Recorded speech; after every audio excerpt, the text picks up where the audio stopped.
नमस्कार। 2024 में मजबूत घर कैसे बनाएं पार्ट 6 में आप सभी का बहुत बहुत स्वागत है। पिछले पार्ट में हमने देखा कि एक मजबूत और भूकंपरोधी घर का स्लैब हम किस तरीके से बनाते हैं। इस पार्ट में हम देखेंगे कि हम प्लास्टर कैसे करें जिससे प्लास्टर में क्रैक ना आए। तो चलिए एक एक करके देखते हैं कि प्लास्टर करने का सही तरीका क्या है। प्लास्टर करते समय किन बातों का ध्यान देना चाहिए।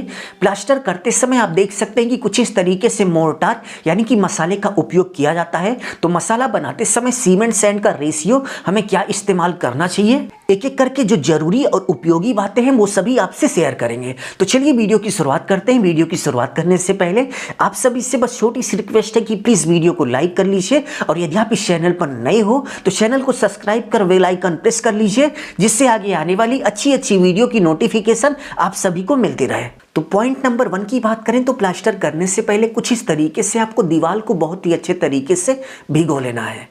और यदि आप प्लास्टर करने के एक दिन पहले भिगो रहे हैं तो समझ लीजिए कि आपका प्लास्टर बहुत ही बेस्ट बनकर तैयार होगा। जैसे आपको कल प्लास्टर करना है तो आज ही पूरी दीवार को बहुत ही अच्छी तरीके से भिगो दीजिए। यदि आप प्लास्टर करने से पहले ईंट को बहुत ही अच्छे तरीके से नहीं भिगोएंगे तो प्लास्टर करते समय दीवार पर कुछ इस तरीके से जब आप मसाला लगाएंगे तो मसाले के अंदर की जो नमी होगी, मसाले के अंदर का जो पानी होगा उसको ईंट अपने अंदर खींच लेगा, जिससे प्लास्टर का मसाला यानी कि मोर्टार पर्याप्त मजबूत नहीं हो पाएगा और आपका प्लास्टर कमजोर पड़ जाएगा। इसीलिए प्लास्टर करने से पहले कुछ इस तरीके से बहुत ही अच्छे से दीवार को भिगोया जाता है। तो जो लोग प्लास्टर करने से पहले कुछ इस तरीके से दीवार को भिगोना बकवास समझते हैं ना, तो इसको बकवास मत समझिएगा। बहुत ही बढ़िया काम है, इससे आपका प्लास्टर बहुत ही ज़्यादा मजबूत होता है। तो दीवार को बहुत ही अच्छे से भिगोने के बाद नेक्स्ट स्टेप में दीवार में जो भी गंदगी हो उसको आप बहुत ही अच्छे से साफ कर लेना।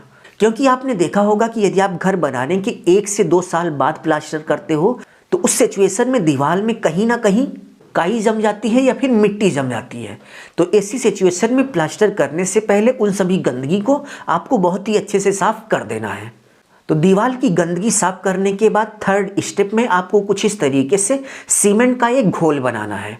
आप देख सकते हैं कुछ इस तरीके से पानी में आपको सीमेंट डालकर बहुत ही पतला सा घोल बना लेना है। बहुत ज़्यादा गाढ़ापन आपको नहीं रखना है, एकदम पतले से पतला सीमेंट का आपको घोल बना लेना है। घोल बनाने के बाद आप देख सकते हैं कि नेक्स्ट स्टेप में जहां पर आपको प्लास्टर करना है, जिस दीवार पर आपको तुरंत प्लास्टर करना है, उस दीवार पर कुछ इस तरीके से आपको घोल को डाल देना है।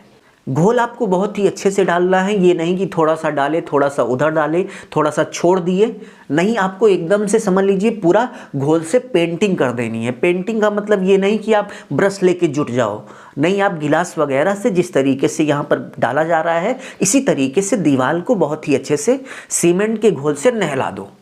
इससे क्या होगा कि दीवार और प्लास्टर के बीच की जो पकड़ होगी वो बहुत ही मजबूत बनेगी। तो सीमेंट के घोल से पूरी दीवार को नहलाने के बाद नेक्स्ट स्टेप में आपको कुछ इस तरीके से प्लास्टर का मसाला यानी कि सीमेंट और सैंड का मिक्सचर तैयार करना है। अब यहाँ पर क्वेश्चन उठता है कि प्लास्टर करते समय हमें सीमेंट सैंड यानी कि सीमेंट और रेत का रेशियो क्या रखना चाहिए। तो प्लास्टर करते समय आपको सीमेंट सैंड का जो रेशियो है 1:5 यानी कि 1:5 का मतलब 1 भाग आपका सीमेंट हो गया, 5 भाग आपका सैंड यानी कि रेत हो गया। तो प्लास्टर करते समय आपको 1:5 या फिर 1:6 रेशियो का मोर्टार यानी कि मसाला तैयार करके प्लास्टर करना है। तो आप देख सकते हैं कि यहाँ पर 1:5 रेशियो का मोर्टार यानी कि मसाला तैयार हो चुका है। और मसाला तैयार होने के बाद कुछ इस तरीके से आपको प्लास्टर करना स्टार्ट कर देना है। और प्लास्टर करने के 10 से 12 घंटे बाद जब प्लास्टर पक जाए यानी कि 10 से 12 घंटे में प्लास्टर बहुत ही अच्छे से पक जाता है, तो उसके बाद आपको प्लास्टर की तराई स्टार्ट कर देनी है। और कम से कम 7 दिन बहुत ही अच्छे से तराई सुबह शाम करना है, तो आपका प्लास्टर पर्याप्त मजबूत हो जाएगा और आपको प्लास्टर में किसी भी तरह की दिक्कत का सामना नहीं करना पड़ेगा। और प्लास्टर करते समय एक चीज का विशेष ध्यान रखना कि आपका जो मिस्त्री है डोर विंडो यानी कि दरवाजा और खिड़की के कॉर्नर का जो प्लास्टर है वो बिल्कुल सीधा रखे, यानी कि धार को अच्छी बनाए। इससे आपका विंडो और इसके साथ साथ प्लास्टर भी देखने में बहुत ही प्यारा दिखेगा। तो इस पार्ट में बस इतना ही। हमने आपको बहुत ही अच्छे तरीके से बता दिया कि आपको एक मजबूत प्लास्टर किस तरीके से बनाना चाहिए। अब हम नेक्स्ट पार्ट में देखेंगे कि हमें पेंटिंग करते समय किन किन बातों का ध्यान देना चाहिए।